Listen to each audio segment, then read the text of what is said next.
A lot of people move to Camas thinking they found their forever home, but once they get settled in, unexpected realities really start to surface. I'm Hayden Humphrey, and in this video we're going to break down the real regrets we've seen buyers face after moving to Camas. Not the ones that you'll find in the Google search, but the ones that show up months after the boxes are unpacked. It looks peaceful on the surface, but for a lot of buyers, that peace turns into isolation pretty fast. The expectation is buyers imagine a quiet, scenic lifestyle in a beautiful suburb, close enough to Portland, but with more space and better schools. They assume that they'll still have the same access to the same energy, activity, and connection they had in a bigger city. People feel lonely, disconnected, and even bored, especially younger couples or empty nesters. Some start second-guessing the move. Now, what's the root cause of this? Maybe they only visited once or twice, usually in the summer during daylight hours, and didn't fully grasp the day-to-day pace that Camas has, especially in the wintertime. Online reviews don't mention lifestyle feel, and most real estate websites highlight quiet as a perk without the extra context behind quiet. We've helped clients move from big cities like New York, LA, Chicago, where any hour of the day you can find the hustle and bustle, even at 1, 2 in the morning. And so sometimes they'll move to a smaller town that's, a suburb that's quieter. And usually we hear back from them going, man, this is actually quiet. I'm used to the big city. I'm used to all the noise. I'm used to being able to get food at 11 p.m. easily. And now it feels a little bit different. Now, the types of buyers I think that are most likely to make this mistake are people who don't come here during the quiet hours, during the weekdays. They're only here during the summertime where everything's popping, it's sunny outside, everything's lively. And the people that really don't get the full picture, and they might only be here for a few days, but in reality, you need to spend a couple weeks here, at least a week, to get the full grasp of Camas. So the solution to this problem is we always ask new buyers that we work with, hey, what does a perfect Saturday look like for you?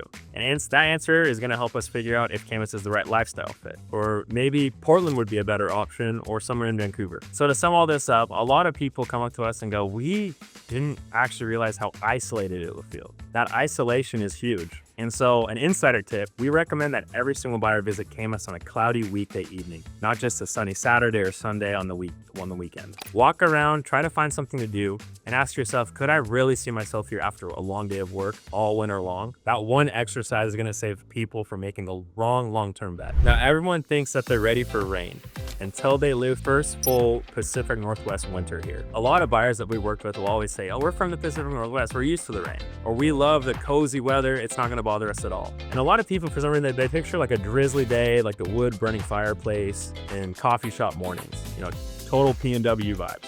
But in reality, it's not just the rain, it's the gray. For weeks or months without clear skies, there's a constant drizzle. Think about the muddy shoes, the wet dog paws, holding up on yard projects, all those things being delayed. The seasonal affective symptoms creeping in. And for many, it's a lot less charming and a lot more draining. Now, the impact of this is most buyers are gonna feel fatigued, they're gonna feel low energy, and in some cases, even depressed. Everyone around here knows what it's called. It's the seasonal depression. We always make jokes, it's that seasonal depression kicking in. And sometimes that depression, it's gonna affect your mood, it's gonna affect your motivation, and honestly, just getting outdoors and, making connections with other people, which is like often the reason why people come here is, for the nature and going outside. And for some reason, you just feel like you want to shack up inside. Now, the root cause. They checked the rainfall data, but didn't look at the sunlight hours or consider like the mental load, the mental stress of always having gray sky. They visited in the summer or during a quick tour and didn't get a real sense of how heavy it can really feel in the winter months, December, January, and February. Now, like I mentioned before, we work with a lot of people that come here from, Texas, California, a lot of sunnier states. And their first winter here, we always call them and we go, hey, how'd it go? How are you guys holding up? And we hear the same thing all the time. Oh my goodness, is this like a normal winter? Does it rain this much? Is it always so gray? And the answer is, yeah, it usually is. Something I think a lot of people just underestimate, not living here, not being here, is not just the days of, rain and drizzling, but the weeks. And we might have 2 weeks straight of gray skies, pouring down rain. Now, I played baseball and football, which are both outdoor sports. And I can't tell you how many rain delays we had, how many times I would get out of high school and check my phone and go, oh, our game got canceled. I remember one of my years playing, I think it was my junior year, I think we had 50% of our league games canceled, just completely canceled because it was raining too much. Now, I had a buyer actually last week. They reached out to me. We closed their house a feby months ago, and they said, hey, I really heard that the winter here is really tough. Is there anything that you'd recommend for us to do to kind of like stay on top of it and not really be affected by all the rain and the gray skies? And the two things that I would definitely recommend are, number one, if you have windows, try to let as much natural light in. I know it sounds crazy, but all that natural light in is definitely going to help with that. And then number two, if you have any sort of a remodeling budget or the space for it or the means, I would definitely recommend giving yourself or building a covered patio, either in the front or the back. Having like an outdoor space where you're not going to get rained on is really important. In fact, I'm sitting right here. We're actually getting a back covered patio built this year at my place. So a solution to, the weather, the rough weather in the wintertime, is we always encourage buyers to be honest about how much natural light they need. And if they never live through like an extended gray period, we definitely walk them through what a typical January, February is going to look like and feel like. And we help them prioritize things like south-facing windows, natural light, indoor space that they actually enjoy spending time in, and like I said, the covered patios. So if you're thinking about coming here, I would definitely recommend, insider tip here, I would definitely recommend coming for a visit in January, February, and not just for a weekend, for a full week, maybe get an Airbnb and try living like an actual local here. And if you can thrive here when it's at its gloomiest, the rest of the year is gonna feel like a bonus. Because I will tell you this, summertime here, I think it's the best in the world. Another thing I would definitely recommend too is planning your vacations. If you're a vacation goer, my wife and I every single year for maybe 1 or 2 weeks, we try to go somewhere tropical during the winter months. And it's just nice, if you plan it right in the middle of the winter and you go to hit Hawaii or go to the Florida Keys, it's really nice, fills your cup up, and it's a nice reset. It's really easy to get focused on things such as your mortgage payment, but you gotta realize that's just the beginning. The expectation is buyers think that, hey, we're moving to Washington State, we're moving to Camas, we're gonna be avoiding state income tax. So this is gonna be a smart financial move. They run the numbers on their home price and their monthly payment, feeling confident that they're staying within their budget. But in reality, they're quickly realizing that all of the extras really do add up fast. The property taxes are high. Maybe there's an HOA that charges several $100s a month. That's a thing here. And if maybe you're commuting to Oregon for work and you might be paying bridge tolls, or you might be driving an hour through Oregon, paying for a lot of gas. And then you got to think about the insurance premiums too. Insurance premiums here can be higher due to wildfire risks that we've seen in the recent years. Maybe you're in a flood zone or overall storm coverage. So the overall impact is a lot of buyers will feel kind of stretched, and some might have to scale back lifestyle plans, their daily renovations, or even consider refinancing sooner than expected. And that initial great feeling like, this is great value, it could feel like it's fading fast. And so the root cause of this, most people will just go on the internet and they'll use some sort of mortgage calculator and stop there. And they don't factor in property taxes, HOA dues, utility costs, or overall commuting expenses. And I will say some lenders are rarely gonna bring up these costs unless they're prompted to. Now, which buyers have been caught off guard the most with like ongoing expenses? It's the people that don't plan properly. We worked with buyers in the past that maybe they're, at the top of their mortgage and they don't think about things like, maybe, daily life things. Like maybe I like to eat at restaurants a lot, or maybe the gas, or maybe, I forgot about my HOA, that's $200 a month. And then all these things slowly start to add up, and people overall will start feeling stretched. So the solution to this problem is we walk every single client through a full financial picture, including their taxes, their utilities, their insurance, and potential HOA dues before they even write an offer. And that way, they're gonna know what their monthly cost actually looks like after they move in. And something that I think that a lot of people need to look at too, in general, is things like their car payment, all the subscriptions that they have. I met one couple, they ended up realizing that they had like 7 or 8 TV subscriptions, Netflix and Hulu and Amazon Prime, and that added up to like $300 a month. And we actually had a conversation about that. Another insider tip, we also help clients request actual utility bills from the seller before closing. It's one of the simplest ways to avoid surprise costs, and something most buyers or even agents never think to ask for. Now, Camas is a very friendly town. It's quiet, it's sweet, but for the most part, it's small. But it is growing. But that doesn't mean it's easy to plug in right away if you move here. A lot of the expectation for many buyers we work with is they're gonna assume that moving to a smaller town that means they instantly become part of the community. And for some reason they picture like, oh, a suburb like Camas, there's gonna be block parties, there's gonna be neighbors dropping by, everyone's gonna be able to make friends, it's gonna be really easy. And making friends through school or local events is gonna happen within the first few months. But here's the reality, the community here is welcoming. It's a very nice town, but also deeply established. A lot of the people here, they've lived here for years or even generations. And social circles can kind of feel closed off at first. And if you don't have kids in school, or like I said before, an existing connection, it might take a lot longer to feel like you belong. Now, some buyers feel like outsiders for their entire first year, and it's not uncommon for people to feel disconnected, especially if they move from a city with like an active social life, or if they're working remotely with limited social exposure. And I think the root cause of this is they confuse, a friendly town with like plug and play community. Now, Camas is polite and kind, but that doesn't automatically translate into deep social connections, and long-lasting friendships. And because many buyers are focused on home and schools, they forget to factor in like just lifestyle integration in general. I will say the buyer that I think that has the hardest time adjusting socially in general is the buyer that's working remote. I think there is something to be said about, going to an office or going to a workplace, because you're going to meet people. And if you move to a new state, move to a new town, it's going to be a lot easier to get acclimated with the different lifestyle and different culture here. But something I've also noticed too is Camas is full of new construction. And you know what that means? A lot of people are moving here. A lot of people that are new are going to be moving here.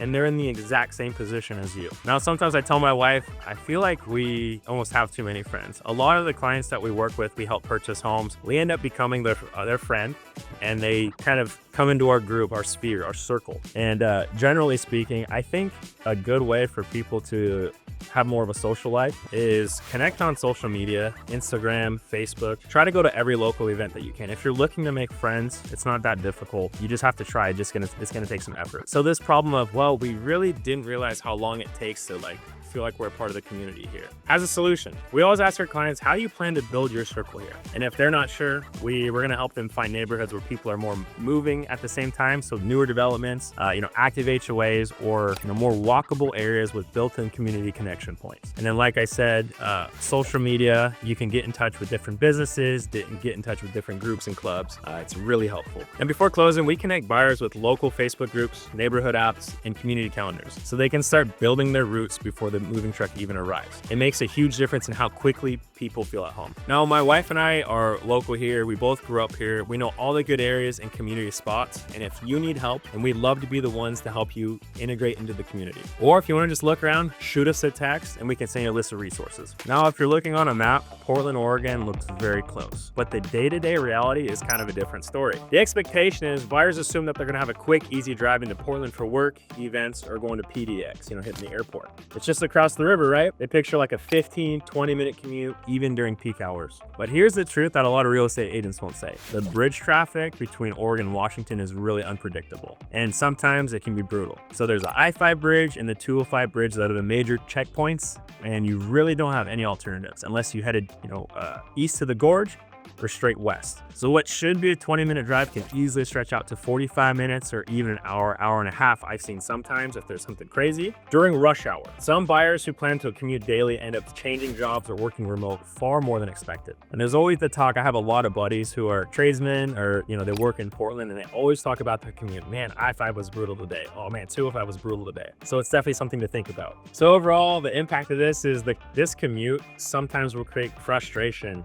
It's obviously, it'll take a long time. If you really think about it, if that 50 and 20 minute drive you're thinking about turns into 45 minutes to an hour, you're doing that twice every single day, that's up to 2 hours of lost time. And some buyers will feel misled by map distance, and they struggle to maintain that work-life balance when they get stuck in traffic multiple hours a day. Now, I'm gonna say I've lived in California before, and I've hit traffic in a lot of the bigger cities. LA is brutal, and it's nothing comparable to Portland and Vancouver traffic. LA is so much worse. So, if you're for California, you probably understand that. I don't want to scare you, but that's just how it is. I think a lot of people, especially agents, they don't really talk enough about how bad the bridges can get, especially where there's an accident or construction delay. So I'd say the clients that are most surprised by the commute realities that they face are the people that are just doing like the standard 9 to 5. I'd say roughly like 8 o'clock, maybe even 7:30 in the morning to 3:30, roughly 6:30. The bridge is probably going to be backed up quite a bit. So the specific areas that are really bad, I'd say, like, or the worst, and I say really bad as, you know, the worst around here, that's going to be 205, I-5. Sometimes in Washington, between Camas and Vancouver, Highway 14 will back up a little bit.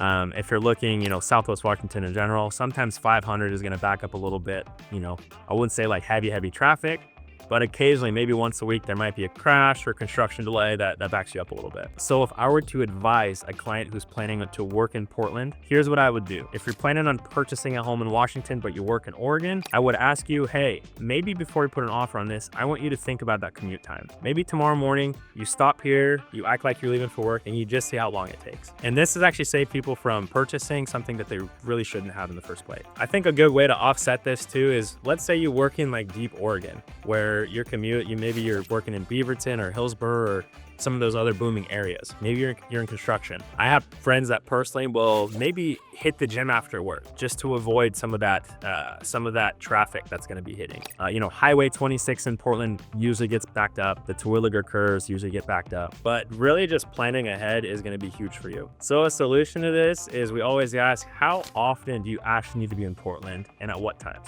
If commuting is non-negotiable, hey, I got to drive there for work every day, we try to look at neighborhoods with direct access or even closer in alternatives like Fisher's Landing or East Vancouver, just to save you that extra time and that stress. And so yeah, my number one tip for something like this is, I'm going to recommend that you do like a full test run, leave at the time that you normally leave for work, drive the full route to your work, and then come back during rush hour and tell me how you like it. At the end of the day, nothing's gonna beat the real data when deciding where you'll live and how you're gonna feel every single day. They pictured a quiet suburban neighborhood, not waking up to hammers and bulldozers every single morning. We didn't expect there to be so much new construction everywhere. Sometimes the buyer's expectation is they think that they're gonna be moving into a peaceful, fully developed area with quiet streets and mature landscaping. They fall in love with the idea of Camas as a calm, established community. But here's the truth.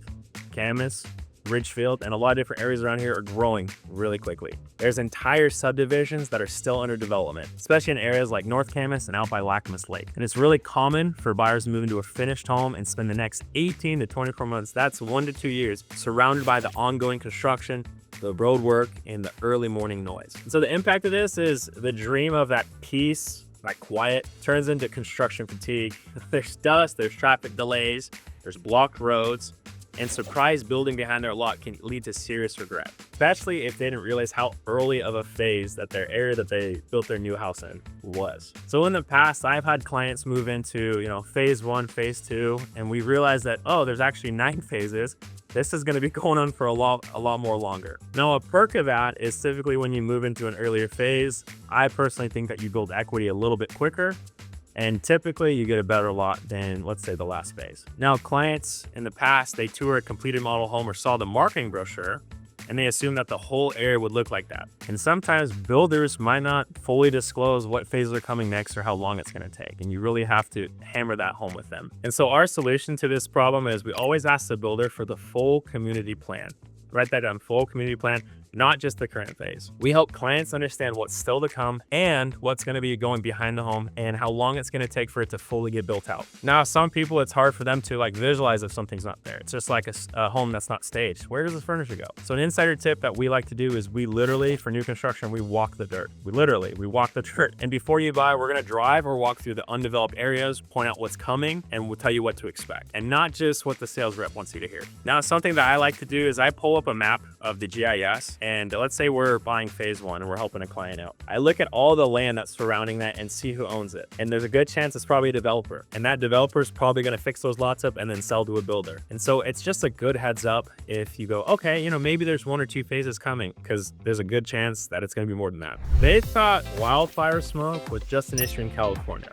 And and not in Southwest Washington. Some buyers are gonna assume Camas. It's lush with trees, it's green, it's the Pacific Northwest, and it's really far removed from that fire risk. They think of it as it's clean, fresh, breathable, especially compared to the pollution of larger cities. Now in reality, while Camas itself doesn't usually face direct wildfire danger, smoke from the regional fires, especially the Columbia River Gorge, Oregon, and Eastern Washington, can often settle in for days or weeks in the late summer or early fall. And here in the recent years, I've definitely noticed it. Growing up, I did not notice it. Maybe because I was a kid and I was young and I didn't care, but I definitely noticed it as an adult. And sometimes the air quality drops, outdoors activities are limited, even indoor air can feel stuffy without proper filtration. Now, buyers sometimes feel caught off. Hey, this is the Pacific Northwest. This isn't supposed to happen. They moved here for the outdoors, the hiking, the biking, the fresh air, and suddenly they can't enjoy any of it for different parts of the year. I've even known clients that sometimes end up investing in costly HVAC upgrades, air purifiers, or just travel plans to escape that smoke. Now, the root cause of this regret is some buyers maybe just looked at the school ratings, they looked at the lush greenery, but they never thought to ask about the seasonal air quality. And most real estate content or relocation guides, they completely gloss over any of the smoke that's been happening in the recent years. I remember it was a few years back, there was a huge fire in Oregon, and I actually got a call from my client, hey, I'm driving through Oregon right now, I was supposed to meet you for this house tour, I have to cancel. It's really scary out here. And I will remember that day every single year. I also remember when I was in Camas, I was playing beach volleyball, and we got alerts on our phone. Hey, there's a bunch of fire coming our way. There's a bunch of smoke. And within like 30 minutes, the whole sky completely changed. It's kind of gloomy looking, kind of scary. And I looked at my wife and I said, I think we should probably go home. Now, I will say I don't want this to scare you, but in the recent years, it's usually 1 week or 2 weeks out of the year, end of the summer, early fall, where these wildfires do happen. I could go on and on about mismanagement of the forests here, but we'll keep that for another video. Now, most people that I know, this doesn't really bother them. It's a little bit smoky, just don't go outside, just don't go play a baseball game, right? But for some people, I've had clients where their kids have asthma or some breathing issues. It hits a little harder for them. They have to really be careful of what their kids are breathing in. So this solution to this regret about, the wildfire smoke is we definitely talk openly about the fire season. Even if it's not happening while we're touring, we definitely help buyers budget for either a whole home filtration system and give them tips like update the HVAC system and make sure all your windows are sealed. Now, with the recent wildfire that we've had in the last couple of years, I'd say one thing that I've really noticed is here in Washington and Southwest Washington, the communication has been great. If you are active on a smartphone, odds are you're gonna get some sort of alert. That's through your iPhone or your tablet. I remember, I think it was last year or maybe 2 years ago, there was a big tornado warning, and I feel like everyone in the town knew about it. I got probably 50 different alerts. I had my friends call me, hey, there's supposed to be a tornado coming in. So it's actually really nice in the situation of just staying on top of those things. Now, Camas really is an amazing place, but only if it fits the life that you're actually trying to build here. Now, we've helped a lot of families move here and they absolutely love it. And if you're planning on making a move and want honest, authentic, and personalized advice about where you'll really thrive here in Southwest Washington, just reach out to the number below. And if you're still in the early research phase, that's totally okay. Check out the next video right here. Thanks for watching, guys.